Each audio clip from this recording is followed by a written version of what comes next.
2026년 글로벌 반도체 시장은 인공지능 인프라 확장이 촉발한 메모리 슈퍼사이클이 주도하고 있습니다. 이 현상은 과거의 주기적인 호황 및 불황 패턴과 달리 AI 분야의 구조적이고 폭발적인 수요 증가에 기인합니다.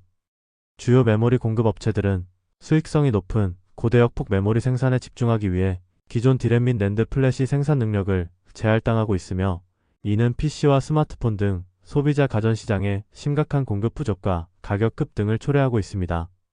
이런 시장 재편의 중심에는 HBM 기술을 선도하는 SK하이닉스가 있으며, 차세대 AI 가속기 시장에서도 지배적인 위치를 유지할 것으로 예상됩니다.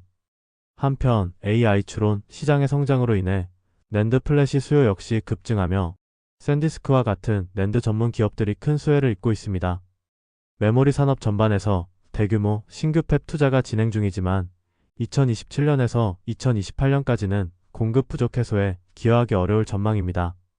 주요 기관의 평가를 보면 세계 반도체 무역 통계기구는 2026년 글로벌 반도체 시장이 전년 대비 25% 이상 성장하여 약 9,750억 달러에 이를 것으로 예측했으며, 특히 메모리 부문은 30%의 성장률을 기록할 것으로 전망했습니다.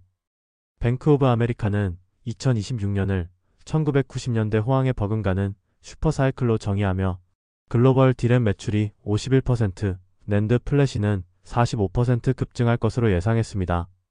평균 판매 단가 역시 각각 33%와 26% 상승할 것으로 보입니다.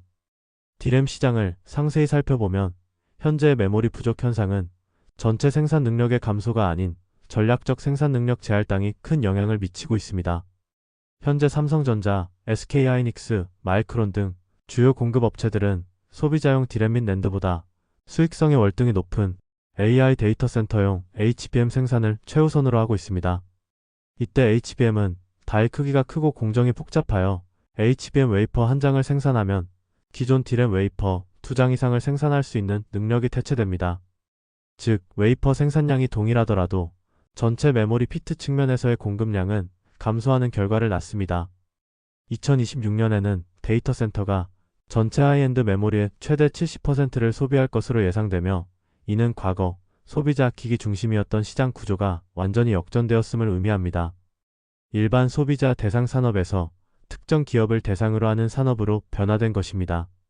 이렇게 메모리 산업 자체를 변화시킨 HBM 시장 규모는 뱅크 오브 아메리카 전망에서 2026년 546억 달러로 전년 대비 58% 성장에 이를 전망입니다. 일부 전망에서는 2028년 HBM 시장이 1000억 달러 규모로 성장하여 2024년 전체 디램 시장 규모를 넘어설 것으로 예상하고 있습니다. 골드만삭스는 특히 맞춤형 반도체형 HBM 수요가 82% 급증하며 시장의 3분의 1을 차지할 것으로 전망했는데, 이는 AI 인프라 투자가 범용 GPU를 넘어 세분화된 영역으로 확장되고 있음을 시사합니다. 이러한 HBM 시장에서 SK하이닉스는 2025년 2분기 출하량 기준 62%, 3분기 매출 기준 57%로 독보적인 1위를 기록했습니다.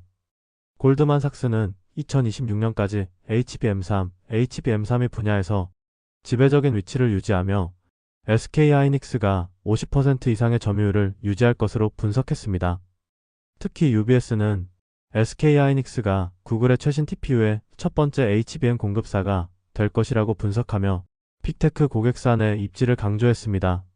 이처럼 SK하이닉스는 현 시점 디램 시장에서 가장 중요하다고 할 수 있는 HBM 분야를 선도하고 있습니다. 하지만 2026년 2월 1일 기준 SK하이닉스의 2026년 선행 PER은 5.2배에 불과한데, 이는 삼성전자의 7.7배, 마이크론의 12.5배에 비해 현저히 저평가된 수치입니다. 삼성전자 정도의 밸류에이션만 부여받더라도 현재 주가에서 50% 이상의 업사이드를 기대해 볼 수 있으며, 마이크론 수준까지 밸류에이션이 상승한다면 주가는 2배 이상 상승할 수 있습니다. 개인적으로 올해 상반기 내에 100만원까지는 무난하게 달성할 수 있을 거라 판단하고 있습니다. 판단 근거는 지금까지 다룬 내용처럼 이제 디램 시장이 단순히 일반 소비자를 대상으로 경기에 따라 불황, 호황 사이클을 가지는 산업이 아닌 AI 분야의 구조적이고 폭발적인 수요 증가를 기반으로 견고한 성장세를 보이고 있기 때문입니다. SK하이닉스, 삼성전자, 마이크론 등은 엔비디아와 브로드컴, AI 가속기에 필요한 HBM을 납품하고 있습니다. 앞으로도 최신 칩에 대한 하이엔드 HBM 수요, 교체 주기에 따른 HBM 수요 등이 지속적으로 발생하여 실적 안정성을 크게 끌어올릴 수 있습니다. 물론 공급 과잉 리스크는 항상 존재할 것이며 대형 메모리 업체들의 공장 증설이 완료되기 시작하는 2027년, 2028년을 기점으로 메모리 가격이 하락할 수 있습니다. 그렇기에 빅테크 기업들의 투자 지출 추이를 주목하되 올해 하반기부터는 최대한 조심성 있는 투자 전략이 필요해 보입니다. 다음으로 HBM에 가려져 있던 낸드 플래시가 AI 추론 시장의 급성장으로 인해 운명의 역전을 맞이하며 두 번째 공급 위기 품목으로 부상하였습니다. AI 추론 워크로드에 엔터프라이즈 SSD 사용이 급증하면서 낸드 수요가 폭발적으로 증가했습니다. 엔비디아의 CEO 젠슨 황은 CES 2026에서 스토리지를 완전히 서비스되지 않은 시장이라고 언급하며 중요성을 강조했습니다.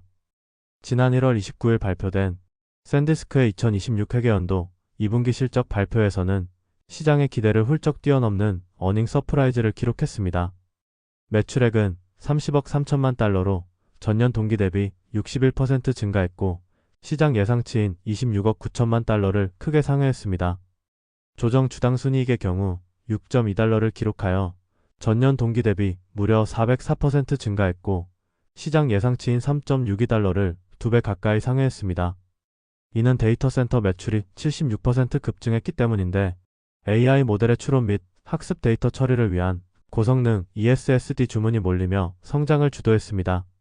샌디스크의 2026 회계연도 3분기 실적 가이던스로는 매출 46억 달러, 조정 주당 순이익 13달러가 제시되었으며 이 역시 시장 기대치를 크게 상회하는 수치였습니다. 샌디스크 역시 단순히 호황, 불황을 지나는 사이클 사업이 아닌 구조적 성장을 맞이하고 있는 AI 인프라 산업 핵심 기업으로 부상했다는 점이 중요합니다. 현재 샌디스크의 2026년 상반기 선행 PER은 14.6배, 2027년 상반기 선행 PER은 8.2배 수준이며 마찬가지로 밸류에이션 부담이 크지 않은 상황입니다. 이러한 샌디스크와 관련하여 최근 투자 시장에서는 HBF가 언급되고 있습니다. 쉽게 설명하자면 AI 반도체에서 HBM이 D램의 속도를 혁신한 것처럼 HBF는 낸드 플래시의 속도를 극한으로 끌어올린 차세대 기술이라고 이해하시면 됩니다. HBF는 기존 기업용 SSD보다 훨씬 넓은 대역폭을 제공하여 AI GPU의 데이터를 전달하는 속도를 획기적으로 높였고 샌디스크는 키옥시아와 공동 개발하는 BICS 기술을 통해 이 분야에서 강력한 경쟁력을 보유하고 있습니다. 결론적으로 2026년 글로벌 메모리 시장은 범용 제품의 시대에서 AI 맞춤형 고성능 제품의 시대로 완벽하게 체질을 개선했습니다. 과거의 업황이 소비자의 지갑 사정에 좌우되는 변동성 큰 사이클이었다면 현재는 빅테크 기업들의 인프라 확충이라는 견고한 구조적 수요가 시장을 지탱하고 있습니다. 특히 SK하이닉스는 HBM 시장의 독보적 점유율을 바탕으로 실적과 기술력 모두에서 정점에 서 있습니다.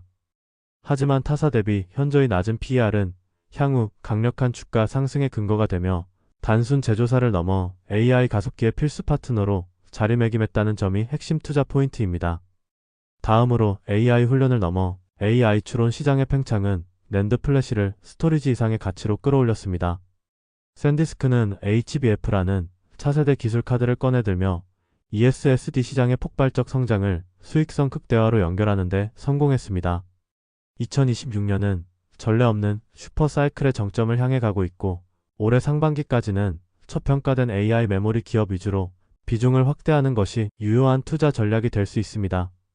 다만 2027년 이후 예정된 공급 확대 리스크를 고려할 때 올해 하반기부터는 수익 실현과 리스크 관리를 병행하는 유연한 전략이 필요하다고 판단됩니다. 그럼 이번 영상이 도움이 되셨다면 구독과 좋아요 부탁드리며 알림 설정을 해놓으시면 양질의 영상들을 빠르게 만나보실 수 있습니다.